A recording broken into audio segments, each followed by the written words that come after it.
Hey guys, Toby here from How the Fitness. All right, so today I really have an awesome topic for you guys, okay? Do you want to know what it is? Yeah, we're talking about coffee, okay? So first off, I'm just in the gym.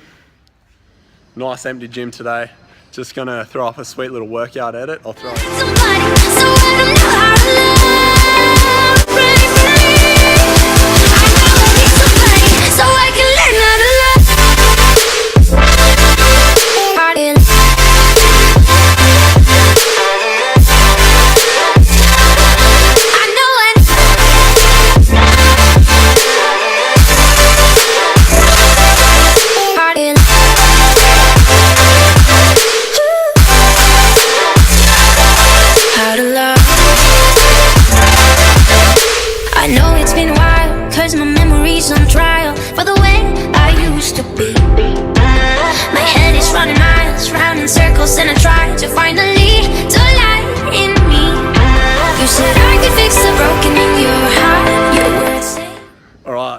Hope you guys enjoyed the workout edit, guys and girls. All right, so we're gonna delve right into coffee. Okay, so coffee is the most recreational drug used in the world. Is coffee bad for you? So what I really wanted to delve into was caffeine, okay? Primarily caffeine comes from coffee beans, so we'll just cover off on coffee today. So caffeine, generally when extracted from coffee beans, is the same compound throughout, like Noto tablets. What else we got there? You can take like caffeine pills and all other different forms. It all does the same thing. Okay, so I'm just going to go through the pros, like the scientific pros of it. Okay, so there is a few studies. I got majority of my studies and analysis from examine.com. They go right into like the positives and negatives from each one. But I really liked a lot of the topics that they covered off on. I did read the studies. I went through them. I read the subjects and like all that good stuff, and then made my own analysis on what I think is the best. So first off, coffee, according to the actual research, reduces the risk of getting Alzheimer's, type 2 diabetes. What else we got there? It improves cognitive function, improves metabolism, it improves fat metabolization, so fat oxidation. So instead of using glycogen primarily as energy when you go through the energy like Krebs cycle, when you're talking about ATP, CP, like when synapses contract and relax, like actin and myosin kind of reactions, it will, instead of using glycogen to create the ATP, CP, your body will metabolize fat as a priority compared to actual glucose or glycogen, which is primarily will come from carbs because it's the easiest source of energy to break down as opposed to fats and proteins. But it comes from that source, apparently, according to the study, okay? Because everything in the fitness industry, the nutrition, fit, like the whole industry basically is an assumption. It comes through studies, and these studies make an average analysis like with meeting different subjects, and then they give the results, and then the results is what we use as people of what we determine. So generically when studies come out, like fitness studies and all that kind of stuff, they're not usually based on trained athletes, people that have like training experiences of like 2 to 5 years. Generally it's of sick people and how sick people go from being sick to healthy. That's probably at least 70% of the research data that's out there. How can we make sedentary or sick people better? Okay, so when like give like recommendations for fitness, like 30 minutes a day of like walking or steady state cardio or 10,000 steps, whatever the recommendations are, that is generally for sedentary people. When it comes to trained athletes, there is a select group of people that are really getting into this. So Eric Helms, Alan Aragon, Lyle McDonald, who else we got there? I think I said Eric Helms already. There's a few others, and these guys are really cracking into conducting studies with trained athletes, and they are giving out some awesome recommendations, which a lot of people are using for training protocols. And a lot of, they go into a lot of nutrition studies as well, primarily fitness and like training stimuluses and all that kind of stuff. It is amazing, okay? But so back into coffee, so it improves fat oxidation. It improves mental clarity and cognitive function, which is pretty much like your reaction time, how you speed, and how quick you think, and like how quick you are off the mark. It reduces fatigue, okay? So when I'm talking about fatigue, I'm talking about that delayed muscle soreness, and If you actually use coffee in the right way in regards to using coffee at the start of a workout, like as a pre-train or an espresso shot, or maybe even a double shot of espresso, depending on how much caffeine's in there, this will decrease delayed muscle soreness by, according to the study, roughly 40 to 48%, okay? So if you have done heavy deadlifts the day before and then you're trying to back up, do roughly heavy deadlifts again, like maybe a day or two later, you may have delayed muscle soreness. Takes roughly 36 to 48 hours to recover from doing like exercise. If you still have DOMs, like 48 hours later, you may be overtrained during that session before, you may have overreached. But given this, so it's going to decrease fatigue, it's going to boost your cognitive function and how you feel and get you really amped. Testosterone markers go up.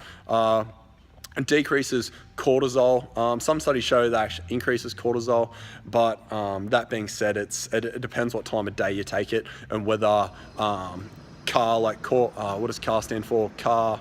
Anyway, I'll tag a study below with what CAR stands for. CAR is like when cortisol peaks at certain times in the day and when the best times to take coffee is. So the best time to take coffee is roughly between 9 and 11, and then it's based around your circadian rhythms, and then in the afternoon between like 2 to 4. And like the recommendations for taking coffee is between 4 to 6 milligrams of coffee per kilogram of body weight, and so roughly about no more than 300 to 400 milligrams of coffee a day. That's about, if you're not taking energy drinks or anything like that into account, probably about 2 to 4 cups a day is optimum. So the way I look at it, I don't have any caffeine after 3 o'clock. I try not to, depending on like if I'm doing night shift or staying up late, because like it gets me amped and I can't sleep that night. It messes up my sleep cycle, my circadian rhythms, and then that's a delayed domino effect for the rest of the week. So the best time I think to take it, off my own recommendations and the research, is roughly 1 to 2 hours after awakening, because your hormonal profile on cortisol is really high in the morning. So you got to wait for your hormonal profile to, like, your body to wake up naturally and those hormones come back down before you take caffeine. So generally 1 hour. So if you wake up at 5, push through, wake up, maybe do a little bit of morning meditation, stretch, get moving, go for a quick walk, half an hour, do what you do in the morning, and then have a coffee at 6, and then maybe have one at 9, and if you go to the gym at midday, have another one before you work out, and then no more for the rest of the day. And try not to rely on coffee and become caffeine insensitive, okay?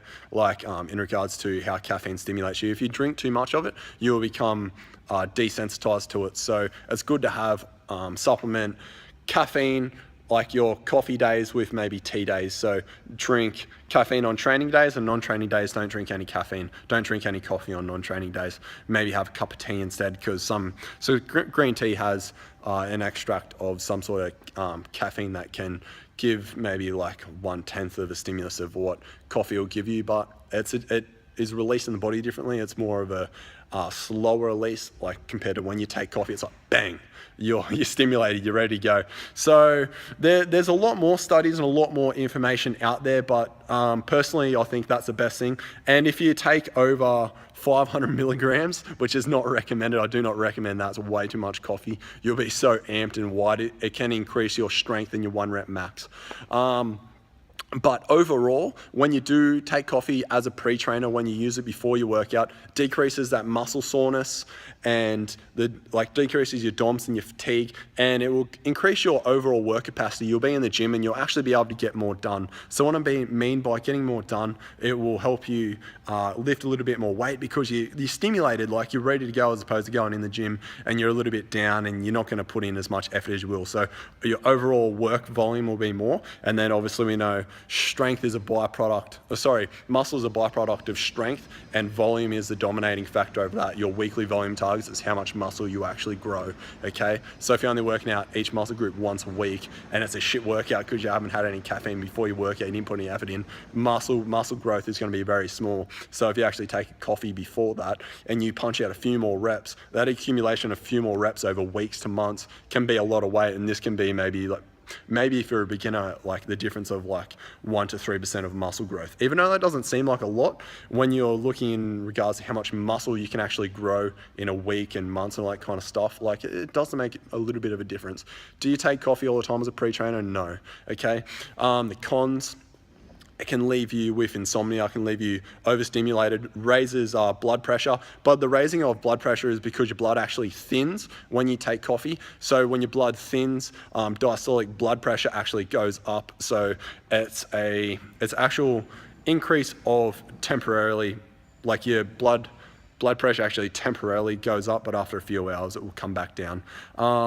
Is coffee for everyone? No. What I recommend basically is have a coffee before your workout and one when you wake up in the morning. And you can use it when you're fasting as well, because it's an appetite suppressant, and it can actually, being an appetite suppressant, it can help you lose weight as well, because it will blunt hunger pains and all that kind of stuff. And just be aware though, like caffeine will leave you dehydrated as well. So you need to make sure you're getting in water and all that kind of stuff, water and electrolytes and all the good stuff. So overall, I haven't covered off on absolutely everything about coffee, but I'm going to do a blog post that's got everything on it.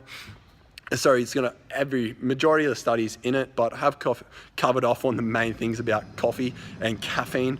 So when I talk about coffee, I'm primarily referring to caffeine, but and also coffee is the most antioxidant full, micro and macro dense actual like bean that you can take for antioxidants in the Western diet. So basically, caffeine, like coffee, has more antioxidants than blueberries in the Western diet. So go figure. So a cup of joe is not bad for the day. So start your day good, get a cup of joe in, and then just go from there. Is it for everyone? No. 90% of the population is probably good for. Some people don't take it that well, but just beware when like you get that jitteriness, like when you feel like overstimulated from the actual caffeine, like your anxiety will go up a little bit, but that is just it pushing your testosterone markers up a little bit, and the adrenal gland releasing a little bit of adrenaline, and you feeling amped, and like that fight or flight hormone response kind of kicks in a little bit. So just be aware of that. So 2 to 3 cups a day, not every day. So on training days, they are my recommendations, and don't have any more than 200 to 300 milligrams a day. And make sure you have every couple of weeks, have like a coffee-free week, so you don't become addicted to the stuff. All right, guys, I hope you guys enjoyed the workout edit and all the information I have given on coffee. Make sure you guys join the Fitness Circle free fitness group on Facebook. You'll find it. It's me doing a picture of a handstand. Check that shit out. So much free information going up in there. If you like the video, guys, like, subscribe, and comment. Make sure you share the shit out of this video, because I love giving free information like this and reviewing studies and learning and helping and answering your questions, okay? If you have any questions, shoot them below, all right? I'll catch you in the next video.